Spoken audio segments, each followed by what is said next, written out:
কিছুটা সময় একা বসো, নিজেকে জিজ্ঞাসা করো, তুমি যদি এই সময় পৃথিবীতে না থাকো, সবচেয়ে বেশি কাদের জীবনে পার্থক্য দেখা যাবে? জবাব পাবে বাবা, মা, পরিবার। তাহলে সমাজকে দেখানোর জন্য, একটু সম্মান পাওয়ার জন্য ইএমআইতে ফোন, ইএমআইতে গাড়ি, ইএমআইতে বাড়ি, ইএমআইতে কাপড় নিচ্ছ দেখানোর জন্য তুমি চলে গেলে পরিবার সমাজের কারো কিচ্ছু আসবে না। ফেসবুকে কেউ একটা পোস্ট করবে, সবাই কমেন্ট করবে রিপ, পরের দিন আর কেউ মনেই কিন্তু রাখবে না। তাহলে পুরো জীবনটা ওদের দেখানোর জন্যই কি ঋণ শোধ করবে?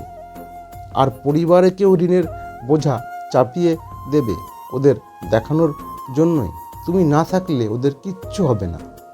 তাই পরিবারকে কষ্ট দিও না, পরিবারের পাশে থাকো, পরিবারকে হাসি খুশি রাখো।